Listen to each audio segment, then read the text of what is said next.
ng Pangulo at sa ating pinunong mayorya. Mga mahal kong kasama, mga kagalang-galang kong kasama, at mga karespeto kong mga kasama, meron po akong naiwang usapin kahapon sa ating sesyon. Tungkol po ito sa asal o decorum ng isa sa ating kasamahan. Kaya naman, muli po akong humingi ng pagkakataon na makapagsalita ukol dito upang ipaalala at bigyang diin ang ating mga alituntunin dito sa Senado.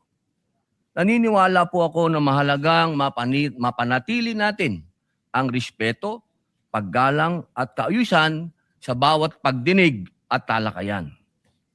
Ayon po sa ating rules, ang sabi po dyan, Section 93, Rule number 34, Unparliamentary Acts and Language.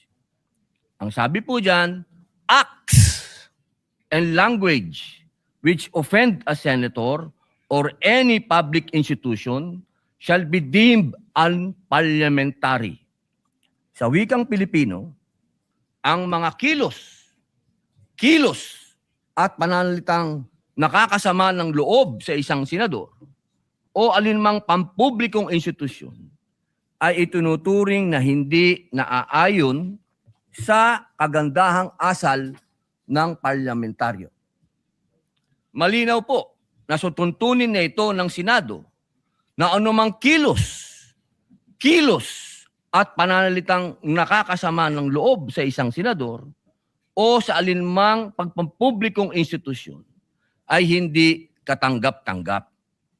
Bilang sanggunian, ipapakita ko po sa inyo ang isang video ni Senador Kiko Pangilinan kung saan makikita ang isang mainit na palitan sa pagitan niya at ng isa pang nating senador at ngayon ay Senate President bilang halimbawa ng kontekstong aking tinutukoy.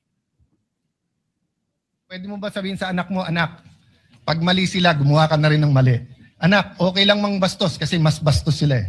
Anak, okay lang magbully kasi mas bully sila. Ako, hindi ko sasabihin yon. Ako, sasabihin ko, at hindi yun ang sinasabi. hindi, yun ang sinasabi mo, Mr. President, and I'm No, not yet Mr. finished. President. Kasi Of course you said, tama We si beg to Tariela. disagree, Mr. President, I'm not yet finished. No? Well, we beg to So, Mr. President, this is the question. The resolution, Ayun po, nakita po natin na napakagandang halimbawa na ilang beses pong gustong magsalita ni Senator Kiko Pangilinan na hindi dumaan sa tamang procedure na hindi binanggit ang Mr. President. Pumapasok po siya sa usapan, ngunit naging magalang ang Senator Alan Peter Cayetano sa mabuting pananalita. Sinabi po niyang, I'm not finished. Kahapon po, nakita po natin ang pangbubulyaw ng ating kasama. Ang sabi po nila, tayo daw po ay balat sibuyas. Hindi po yan pagiging balat sibuyas. Ito po ay nasa rules of the Senate. At ang sabi din po ng ating dating Senate President, na ito daw po ay nangyayari talaga. Nagsisigawan. Mga mahal kong kasama, kung ikaw ay nagsasabi ng iyong talumpati at ikaw ay passionate, okay lang yun. Pero para sigawan mo ang kasama mo, nasaan ang rules of the Senate? Si Ginoong Kiko Pangilinan ng ating senador ay ilang beses na pong senador. Ako po ay neophyte kung tawagin. Napakainam po sana kung pakitaan niya ako ng magandang asal at ipakita sa akin na ganito, iho, ang pagsasabi ng I'm not finished. Hindi yung I have the floor with the burning eyes and the very high voice. Ladies and gentlemen, on record po ito. Nangyari po ito on record sa Senado. Humihingi po siya ng pag-abot ng kamay sa akin, hindi na on record. Paano ko po tatanggapin ng kamay niya? ginawa niya yan on record. Kaya sana po, hinihingi po natin bilang pakikiisa sa aking dasal na siya ay, kung siya talaga ay nais niyang mag-abot ng kamay, on record. Sabihin niya mismo sa plenaryo na siya ay nagkamali.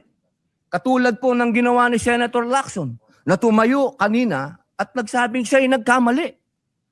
Hindi po ito usapin ng lalabas tayo sa media at sasabihin mong balat sibuyas ako. E di tapon na natin itong rules of the Senate. Tapon na natin to. Di pa natin pala susundin eh.